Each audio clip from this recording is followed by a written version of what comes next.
Hey world, this is not a weekly update. It's kind of just me needing to, vent out a little bit of my frustrations. Yes, I lost the weight that I gained back, but, I'm feeling really disappointed in the weight loss so far. I know that I could do so much better, and that I would be doing better if I didn't have so many different things going on. Simply, happy 4th of July, too. I don't know, it seems like I have had just horrible timing with when I had my surgery. Just horrible, and then, I could probably not have picked a worse time to get my surgery.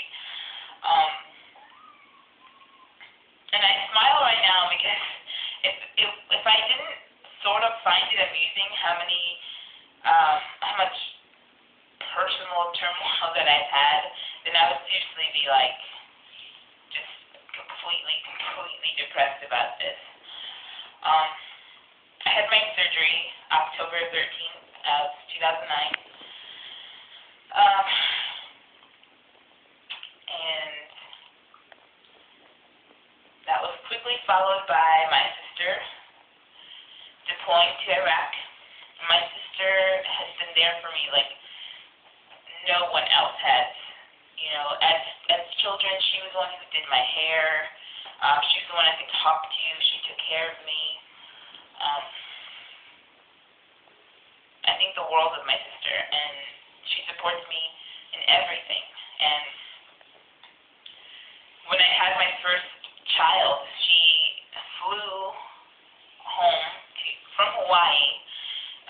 Her husband was stationed in Hawaii. She came down to be with me during that time, and she drove from Colorado when I had my second child, and she drove up from San Antonio when I had my third child, and she was there for everyone, every one of them. Not even my mother was. And,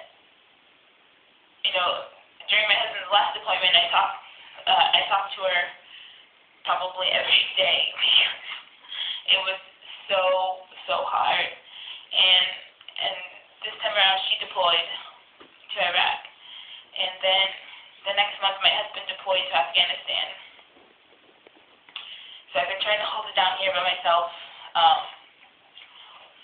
And then my sister who's handicapped, she came to stay with me. And that was a whole other element of stress because she does all the things that I've tried so hard to get away from. Because, she's still, living with my mom. Those are still common things for her to do, to resort to food and just sit and do TV. That's the exercise, sitting and doing TV. And she reminded me a lot of myself at my highest weight, and that was difficult to have around me. We're on different wavelengths. She didn't like anything that I was cooking. She actually told me I was torturing her and that I hated her because I was trying to get her to exercise, and that was an element of craziness. In addition, that was tough because it's practically like having 4 children instead of the 3 children that I already have.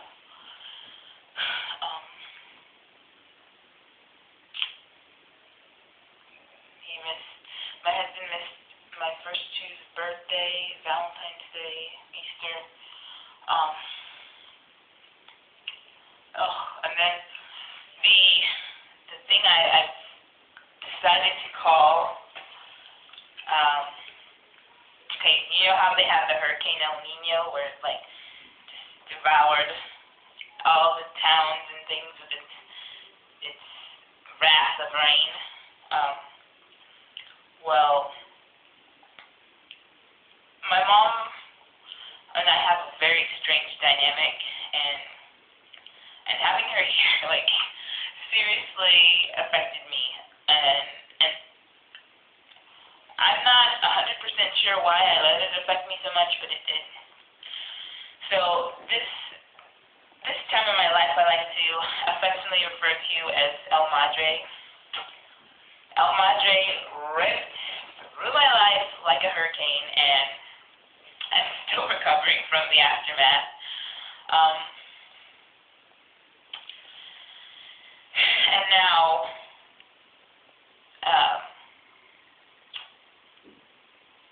my father's officially on his deathbed. And that by itself has thrown me for a loop. I've been having issues already on my own independently because men are starting to hit on me. And it's not that I've never been hit on before, but when it's an older man, like 30 or 40, I like freak out, and I have just a reaction that's different from just, okay, this person hit on me. And I know that stems from, things that have gone on in the past with my father, and that's more of an emotional thing, but I'm starting to almost rationalize things that he's done because he's dying. I can remember being little and almost letting my brain separate my father from my tormentor, I should say. I mean, it's almost hard to communicate because it's such a conflicting feeling. When I was younger, I can remember giving up on God because he didn't answer my prayers, or just wishing that something would happen to my dad, something would hurt him the way he was hurting us, and now that cancer is doing it to him, I almost feel guilty, like maybe I wish this to happen, and it's finally happening, or I don't know. I'm not sure what's going on. But I know that I have all this stuff going on, and then I have the ticking clock of freaking gastric bypass surgery saying you gotta lose all this weight now in a year. And that is so hard to handle. Like you have all this shit happen to you, and then you gotta lose weight on top of it too. So. I'm not even sure why I'm recording this right now, but I needed to, I guess, get it out, and my counselor's just, she's busy, and she's thin, so she really has no clue what I'm even talking about. But I've been charting my weight, and I'll show you the chart because you can see, the little things that have happened along the way.